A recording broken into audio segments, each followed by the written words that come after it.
and welcome to Diversity 404, which, as the name implies, is meant to be a more advanced discussion about the issue of diversity in the world of gaming. We'll be talking about diversity in everything from characterization to diversity of the industry itself.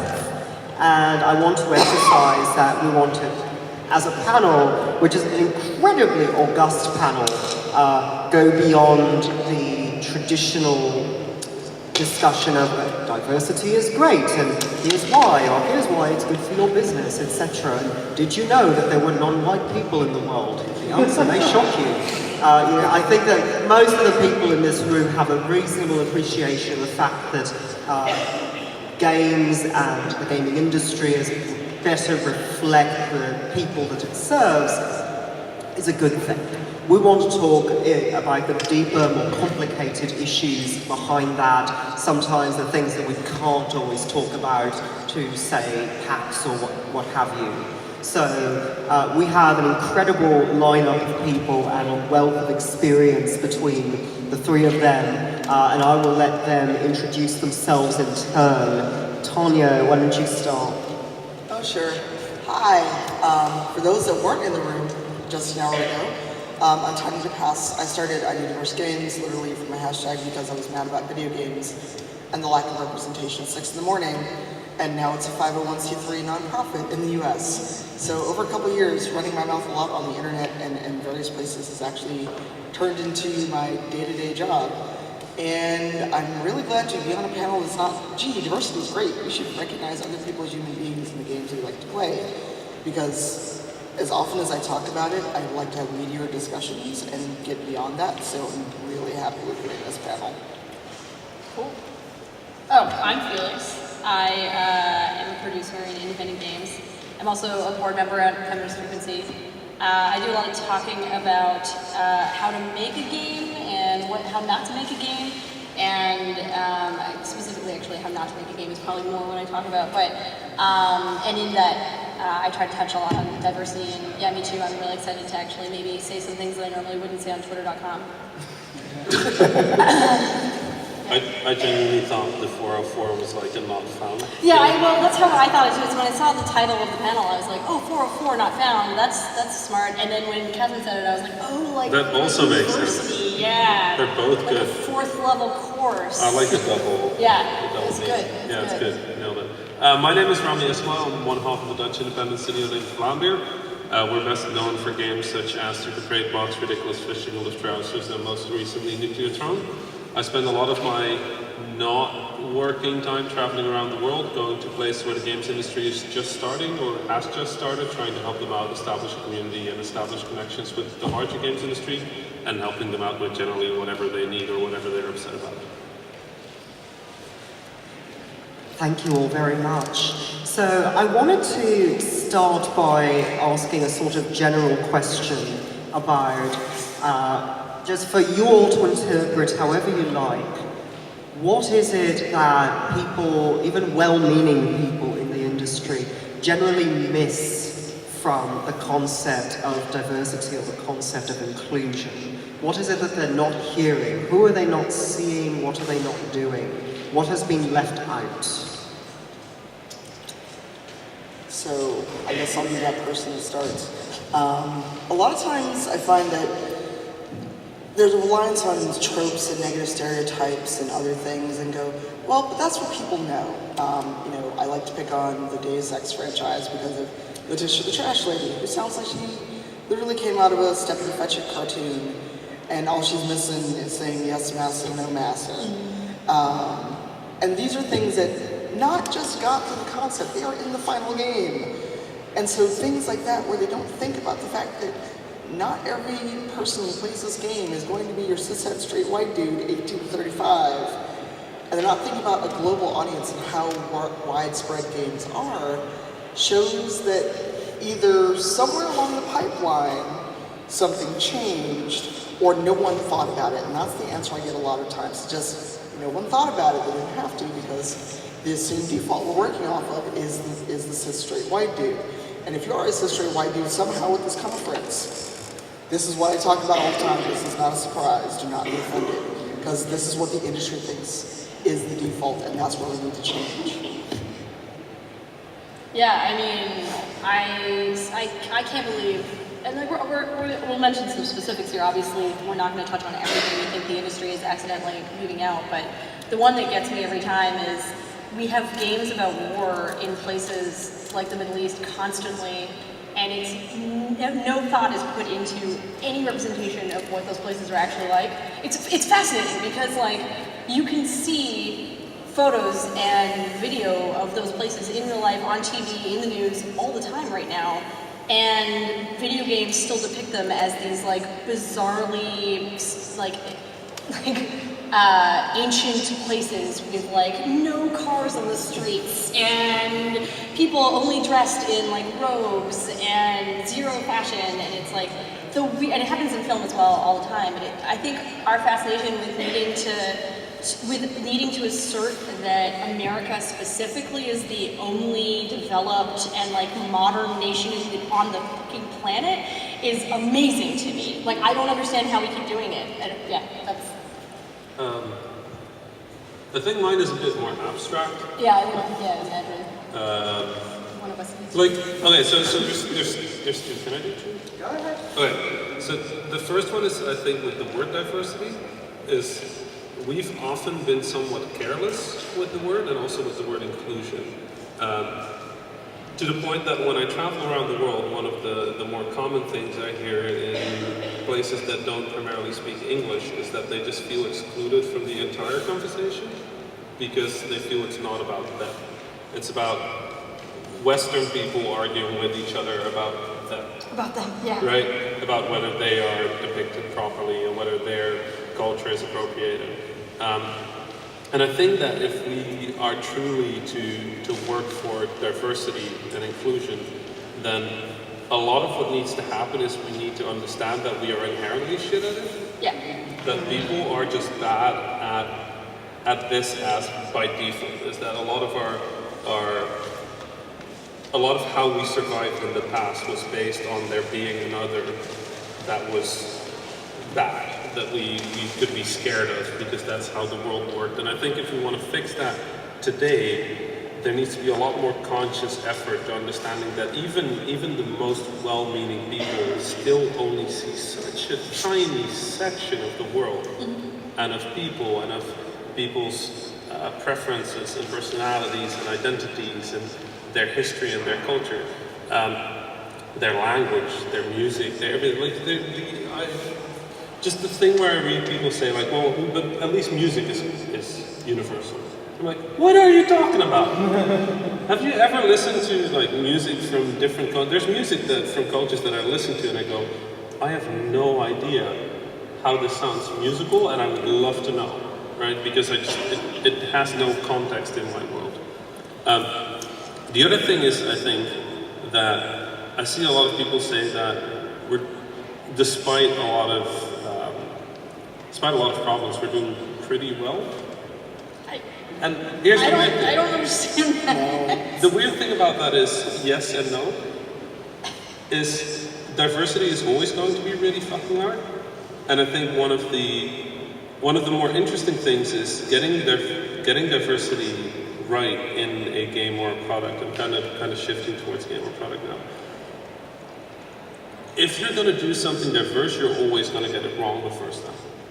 Because there's only one example at that point, right? So if a lot of people ask me, well, I don't want to do a game with a Muslim in it because, people are going to be upset that, it's the wrong type of Muslim or from the wrong country or the wrong law. It's like, yes, that's all true. Because you can't make a Muslim. There's 1.6 billion of us across 35 countries. There's no way to get it right. But it's still important that those things get made. It's still so important that those things get made. So the idea that you can get a diverse, between air quotes, character right is wrong. Right. You can get that character right. The ideal diverse character. Yeah, it's like this character fulfills every possible identity for everyone. We found one. That's it. Yeah. That's it. We can move on. Yeah. And on that topic, actually, you bring up a very interesting point, Rami. One thing that I hear and see very often as a gaming critic, one who is also a sociologist that studies harassment, for my sins I do often read the comments. And they're quite elucidating, but one of the things that I see most often is, oh, why should game developers even try? Because when BioWare, etc., does pander to the SJWs, they still complain about how it's not perfect, so why bother? And even more well-meaning people articulate a softer permutation of that and say that, like, well, you're going to have the committed activists who'll complain no matter what you do, so it's safer just to do what's always been done. And I was wondering how the three of you might respond to that notion that I see popping up all over the place. We only have an hour, right? So here's the hard part, is that, you know, like Rami said, and Felix, there is no perfect representation of anyone. There is no perfect black character I can pick out of the ether and go, look, you did it, it's great. No, there will always be an issue. And the problem is, people, I think, aim for that perfection without doing the work. They don't even start at you know, very basic things. They don't do any kind of Google search. They don't hire diversity consultants. They cobble together what they think will make people happy because they're thinking with dollars versus the actual real person that will hold that controller or play that game or interact with that product. And it's hard because, like, since you brought up BioWare, I'm a huge BioWare nerd. I'm wearing a BioWare shirt and many other BioWare things. But I know that for everything that BioWare is lauded for, as a person of color, there's a lot of places that are still failing me as a fan. So there, you know, you can't say, well, you know, they got this one thing right, so they're the industry best practice, or the industry standard, and they're held up as the industry standard. And I say that knowing people who work there and still loving the products, but we have to start with, you need to accept products have flaws. Things are going to be, as much as I hate the word, your problematic favorite is not going to be perfect. People that work on the games are not perfect. But until they're forced to think beyond the default that we have been led to believe, things are not going to change. So we need to look beyond just the people we think are playing and look at the actual player base. I think we also need to look beyond perfect.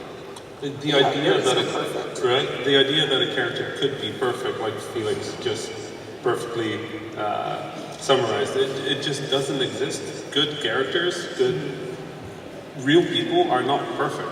Yep. Right. The more that you, so like if you create a character that has issues, so like let's say you create a person of color or a trans person or anything like that, any minority that we don't see as often as we should, if you create them and you don't humanize them, then their flaws are things by design. They are suddenly things that you like are mechanically leaving out, and people can pick at them and stuff like that. The more you humanize the character, and the more that you spend time thinking about that character and like who they are beyond the diversity you have labeled them, whatever that diversity is, quote unquote,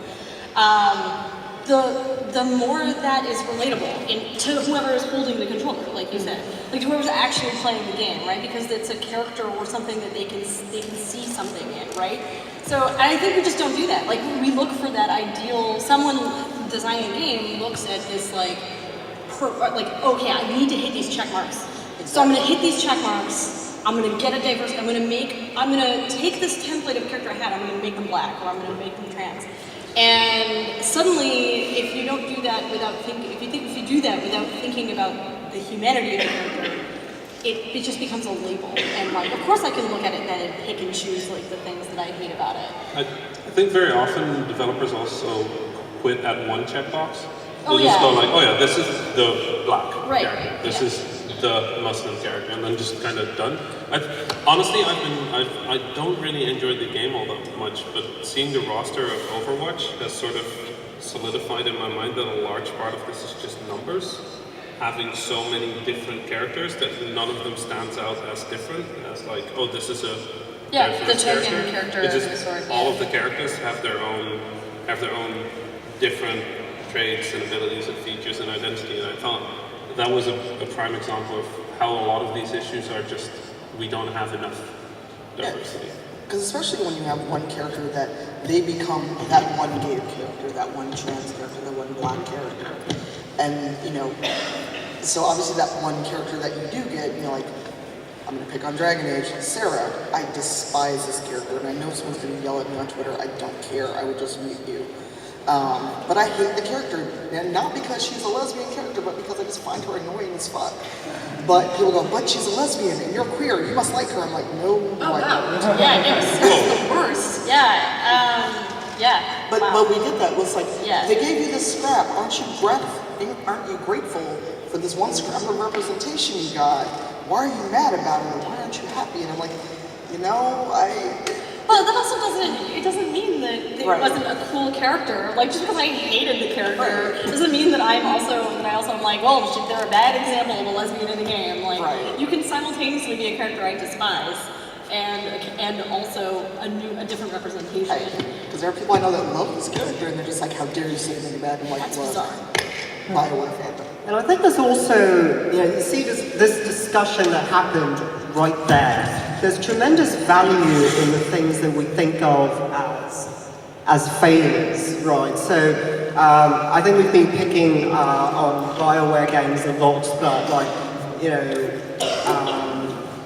in Andromeda there was a trans woman character who was a minor NPC and became the subject of a great deal of controversy because she dead-named herself without the slightest bit of prompting in a way that a lot of us felt was at best unrealistic, right? And that prompted that same discourse of, oh, you'll never please these people, so why even bother to put these characters in the game? But the thing is that there were discussions popping out from the word web of discourse around Mass Effect that was suddenly about all these complex, intriguing things about trans existence that wouldn't have happened in the context of discourse around a BioWare game had Haley Abrams not existed. Yeah. Right. And so that is something where even in this imperfect, or some might even say bad representation, there was nevertheless this efflorescence of discourse that happened that wouldn't have been there otherwise in the yawning vacuum of absence of trans characters. And you saw the same thing around Kramer in Inquisition, right? He was arguably a great deal better, but some people still had their nettlesome doubts and so forth. And still, that created all of this discussion, all of this fan discussion everywhere from the official forums to Tumblr to Twitter about this character, bringing up things about transmasculinity and trans existence in general that might not have happened in the fan discourse around a BioWare game. So bringing that to the table is valuable in and of itself. What is interesting to me is that, Hanli is a character. For Muslims at this point, most of the discourse is, well, there is no discourse because you usually just blow us up or we blow you up. That's kind of Representation. that's game representation of Muslims. So there hasn't really been discussion about Muslims because what is there to talk about? It's the NPCs you shoot. We recently had an Arab character that didn't turn evil halfway through a game, which blew my mind. It was Call of Duty Infinite Warfare. Oh, Infinite Warfare, yeah. That's right. You play the American, because otherwise it's not a Call of Duty Call game. of Duty, it's called Call of Duty. But your sidekick was a Lebanese woman who is A, way cooler than you, and B, way better than you. Pretty much everything, which is kind of great. Yeah. And she didn't betray you, which is the staple for the Arab character in video games is, well, they seem nice, but secretly they have a lab where they experiment on humans to turn them into walking bombs or something. That was the previous Call of Duty, actually. Yeah, Not even joking, something like that happened. But yeah, no, just the fact that you can have conversations about whole characters, even if, not done super well from what I understand. Right. I mean, being at the forefront of something is scary. I'm just excited to see that discussion can happen because for me and 1.6 billion other Muslims, the discussion hasn't even started. Yeah. We've had Altair in Assassin's Creed. Jesus. But it's a thing where even people who really try to again, to go back to the first question, people that are really well intended, like that have good intentions, I ask people very frequently, like, name me the first Arab character you remember from video games, and everybody says Prince of Persia. Oh. Like, that's Persia. Yeah, that's not. It's in the in the name. title. That's not the Arab world. Well, And that's just, it's ridiculous, right? Because it's just a lack of understanding of that part of the world. And the weird thing is, even though that hurts in a way, I also understand why that happens, because that's just not a part of the curriculum in most places in the world. It's like, oh yeah, Persia and the Arab world, those are kind of very different. They just write similar letters, the same way France and Australia do. But you know, it's that kind of thing where I think a lot of this is exposing people to new cultures and ideas and languages is an inherent value that video games have and should exploit. Yeah.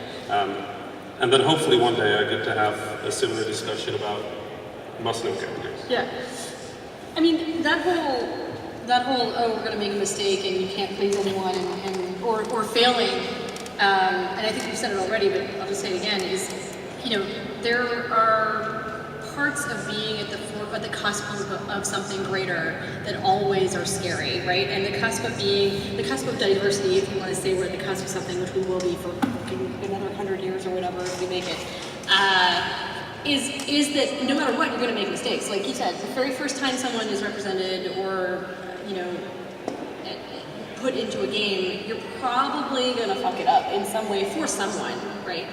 And I wish we didn't live in a fucking world of harassment, because if it didn't mean that, you know, some woman who didn't even work on Mass Effect Andromeda got a bunch of harassment for it, then we would feel so much better about trying those things and being able to put ourselves out there and be vulnerable and make mistakes and then say, okay, cool, well, we did it wrong, let's learn, let's hire more people but like, it's just the cis-het whitest thing in the world when someone says like, it's too hard to put a diverse character in my game because I will never please anyone. So doing the research is just too difficult and I'm just not going to get the report. It's like the most, I just cannot possibly relate to that sentence in any way. And why? Why be that guy? Why not be a better person? And what's frustrating for me too about that argument is that, you know, if you take the concept of diversity out of it, it applies to everything in every game ever made. Right. No game pleases everyone. Right. Everyone is going to be passionately upset about something in even the They most made Mario mobile. Oh my god, what? It was so upsetting to so many people, and yet they did it. Mm-hmm. How is making Mario mobile braver than like putting a Muslim in your game? Anyway, sorry. And so pivoting to a related topic, I think, how do we all feel, because I'm sure all of us have had to make these arguments, we've all been advocates for greater diversity in this industry in one form or another. How have we felt about having to constantly make the economic argument, right? Because we always have to, especially pitching to mainstream audiences, we say, and it's great business to make your games more diverse because X percentage of your audience is Y and Z people and so on and so forth. And there's a part of me that always feels a bit dirty having to do that, but I'm wondering what you all think about it. I always feel it's a bit mercenary, but depending on who you're talking to, if they're the person that has the spending power in that company, or they're someone that you have to convince to take it to the higher ups, I come with stats and basically a list of all the things. Think about the ways in which people are talking about your game, your previous game, and apply that to what you're working on that you can't talk about publicly. I always feel a little dirty about it because money, but at the end of the day, when you come back and go, you're losing X number of dollars in revenue potentially, that is going to get the people who can make the decisions listen. And as much as I hate it, because I can appeal to the player base in some instances, not all, as till I'm blue in the face, and they're not going to listen. The arguments I have about Mafia 3 existing or Watch Dogs 2 or a character like Marcus merely existing when I could name like 10 of my friends that are just like Marcus, or me being a big nerd. Thinking about, again, the people are out of control, you're not going to get it perfect, and think of it as an investment, because if you put in the work now, it's going to show, and people are going to be real happy when they finally get your game, versus I'm not going to try, it's not worth it. Look at that one company that tried, and then they got talked about on social media forever and ever, amen. But you know what? You can be the other side of that. And I try to appeal both economically, because that's what's going to make people pay attention, but also kind of soften it with the, remember, your players are people too, and if this is a game that you can then go, I'm proud I made this game, and I did the best I could do, you know that's your truth. And you know, fuck it, at the end of the day, somebody's going to yell at you on Twitter. Yeah. That's what you have mute and block for. Yeah. I mean, it's such a different conversation when we talk about AAA versus indie, right? Yeah. I mean, the economic conversation is so different when we can sit up here and talk about AAA forever and how we have to appeal to higher ups, and then when it comes to indies, it changes drastically, because we often don't need to worry about the same demographics, and we don't have a CEO breathing down our neck about how we have to appeal to the white male gamer between 18 and 32 or whatever the hell it is these days. 26. Sorry, thank you. And so because of that, there's an opportunity for a very different conversation. Now, it doesn't mean that conversation changes with everyone, because a lot of independent developers base their knowledge about demographics and about what sells on AAA. And that's, I understand when especially when you're in the experience, it's all you know and it's all you see. We don't have stats as much. You have to dig for stats on things like diverse games in indie versus all the stats that are released about why games sell to white dudes. That was my fault. I don't hate talking about economics. I'm in marketing half the time, so I can't hate it. I mean, that's not true. I guess it is just soul-sucking. But the truth of the matter at the end of the day in independent development is that we have a bit of a weird silver lining luxury in that most of us never really make any money anyway. So the conversation can be much more idealistic. It can be much more of this interesting, are you more interested in selling to a bunch of, mainstream AAA gaming guys, or are you really interested in reaching an audience that speaks to you and who you are, right? And the more diversity we have in creators, the more we're going to see that economic conversation, I think, probably shifting or changing. More people are willing to talk about it in a different way, at the very least. So, but I don't know. Yeah, I think I'm fine with it, which might sound weird, but I guess economics and how many people are playing your game overlaps. Yeah, there's right? a Venn diagram. There's you make more money, probably more people play your game. More people play your game. Yeah. That opens market, proves to people that there are more diverse people playing, and will convince people to the intent there might not be pure and good and seeing people as humans, but if the end result of that is people will get seen as more human in the long run, then I guess I'm fine with it. The first time people started translating their games to Arabic was when Saudi Arabia started buying games. Right. And I don't care why they did it. I can play my fucking video games in Arabic, and I love it. Mm-hmm. Right? So I will make that argument, and I will make the economic argument until every game does it. Of course, yeah. And if I have to use for somebody, I have to use the human argument, I will use the human argument. If the effect is ultimately games are more diverse and more people see themselves represented, more people can play games, more people feel inspired to make games because they see games that are for them, I don't care what argument I have to make. Right. As long as the argument leads to that, it will sell them. Great. Fucking fine. Capitalism fucking sucks, but games exist within it. So I'm going to have that conversation as long as I have to, right? You asked me how I feel about it. And of course, I don't love it. But I also understand my goals for the industry in terms of diversifying. And if I have to have that conversation, I'm going to have it. So. You'll make so much more money. Yeah, I'm gonna be rich. So much the money. richest. All the. Yeah, man, we're opening up to China. Steam opening up to China. Yeah, we're gonna make so much money. Just need to translate the game. Yeah. Not culturally upset everybody there. Yeah, fine. And on the topic of the industry at large, I don't know how many folks know this, but Rami is also involved in a wonderful event in America called Train Jam, which is basically a game jam that takes place on a transcontinental train. that takes 2 days and nights to go from Chicago, Illinois to the outskirts of San Francisco just before GDC, which happens in SF every year. And it brings together people from all over the world. We had a lot of Australians on board this year, it was fantastic.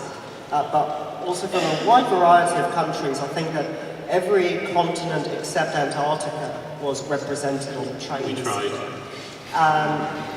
I want to ask Rami because about the diversity angle of it, because it is an event that's very intentional about bringing more people into the conversation from the world over. And I think that in a lot of ways it's actually kind of a model for the rest of the industry, that I was hoping you could talk a bit more about that. Yeah, so Train Jam is an event by my fiancée, Adriel Wallach, and yeah, I can say fiancée now, right? It's awesome.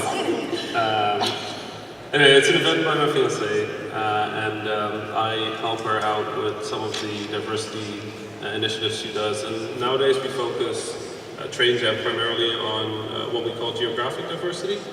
So trying to make sure that people from all over the world are capable of going there. I did a blog post back in 2014 called The Real Cost of Going to GDC, where I took the expenses that somebody would have to make to travel to GDC, stay there for a week, eat, have a ticket, and then fly back.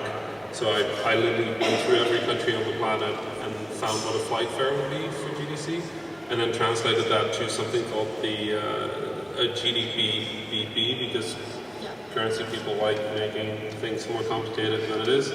But effectively what it comes down to is it uses the US dollar as a normalized value and then translates it to what the American would think GDC would cost if they had to spend the money.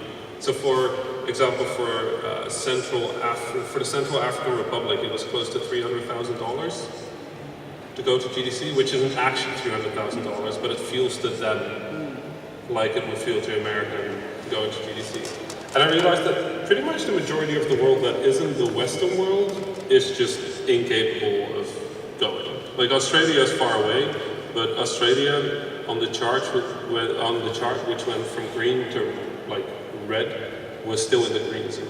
Like it's still somewhat affordable to go from here, and that's generalizing the entire country into a single value, I understand. But comparing it to a lot of other countries around the world, Australia has it relatively easy, which is shocking in many ways. So me and my fiancée, when we were looking at diversity initiatives for Train Jam, one of the first things we realized is we wanted to take that away from people, and a large part of our sponsorships and a large part of our outreach specifically goes towards getting people from other countries, the traditional game development sort of circle of the world to come, which has a lot more obstacles. So a lot of our work has gone recently into legal for visas, because it turns out getting people to the United States of America right now is not very easy. We had 3 people who were going to go who got their visa rejected or otherwise denied. We had 1 person who applied for their visa right before the Muslim ban happened, and then got it rejected based on that, but then when they retried, it was too late to still apply for it. Even though the Muslim ban got rejected, it still meant this person couldn't go. We got lucky with 1 kid who was from a country that was so young that apparently America hadn't quite figured out how to deal with it yet. So they made it. But yeah, it turns out there's a whole lot of different challenges that people just generally haven't looked at, because it's hard to look at the world as a place that has game developers all throughout, but it's been super rewarding, and I think a huge value for the event to have people with such diverse cultures, histories, languages, arts, music, mythology, all together on a train just talking about that. And you had the whole train this year, right?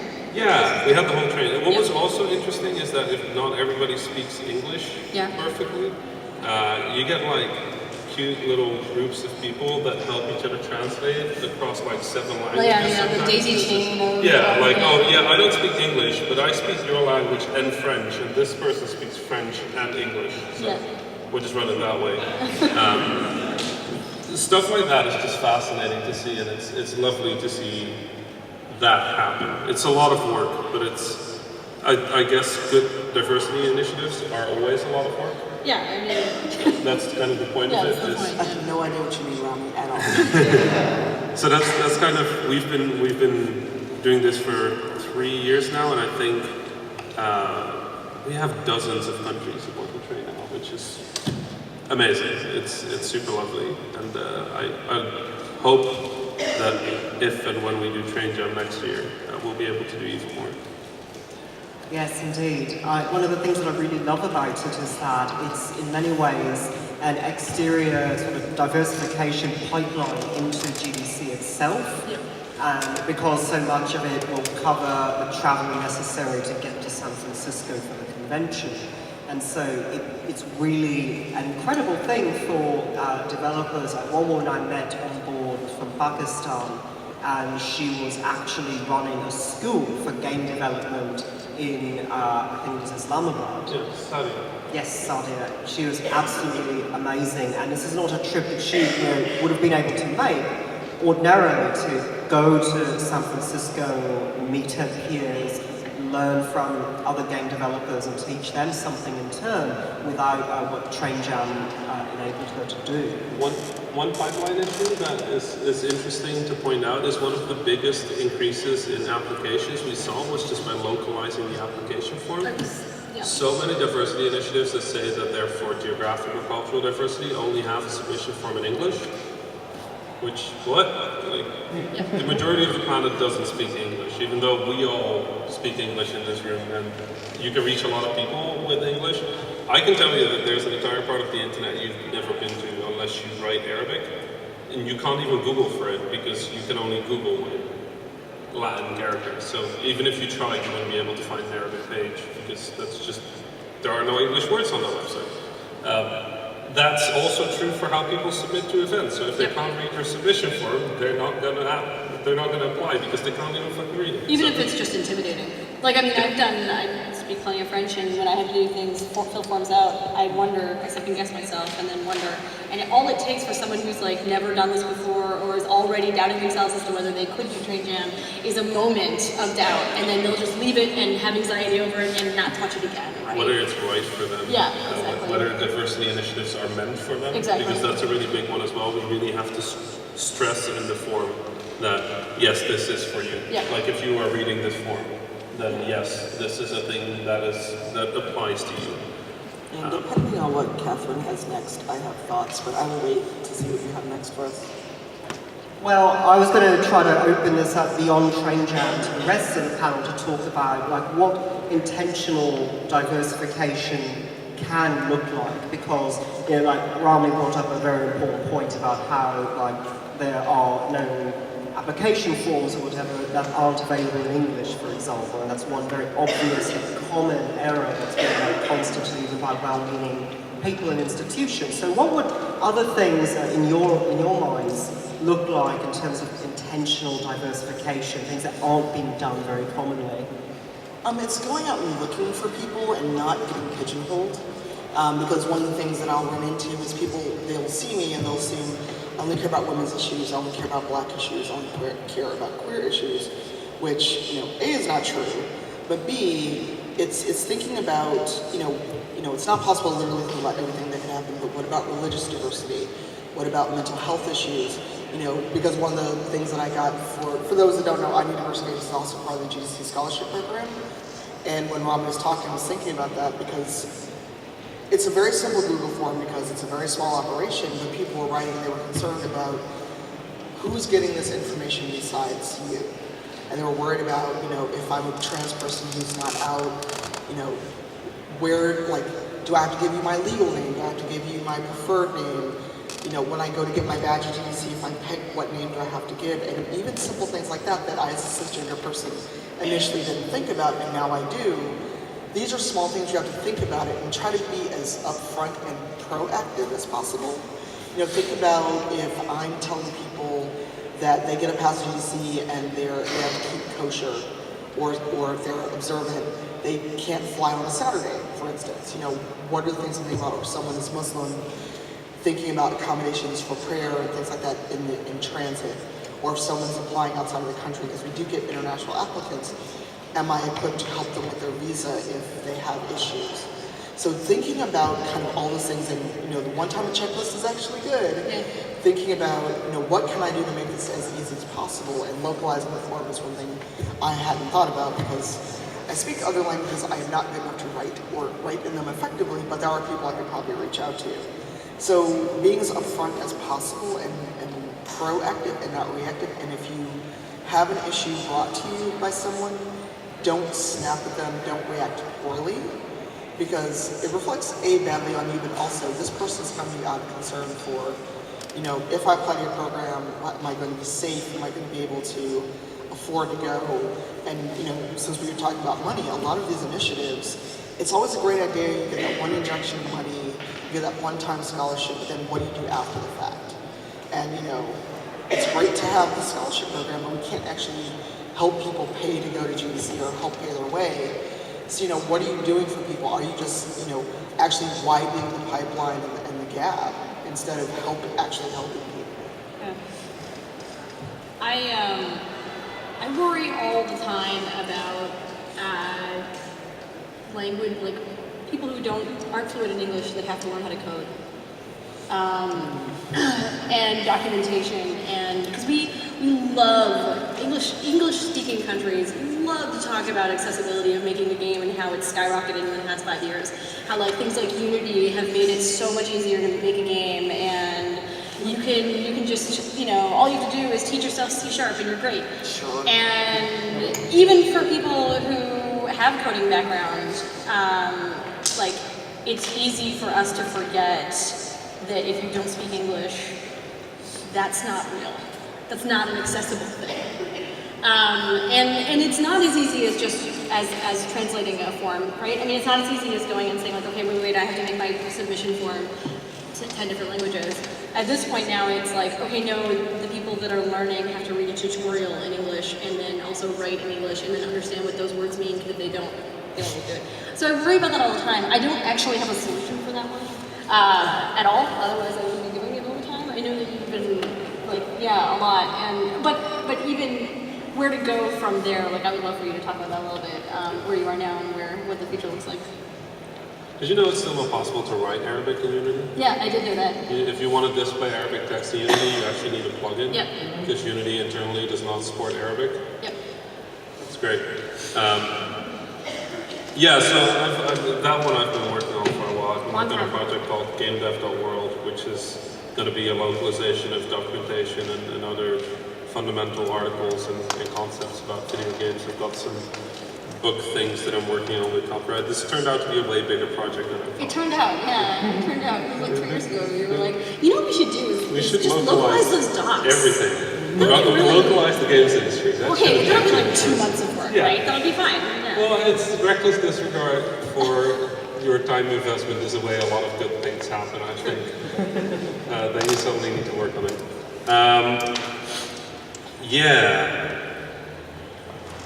Sorry, that distracted me for a second. What was the question? One more time?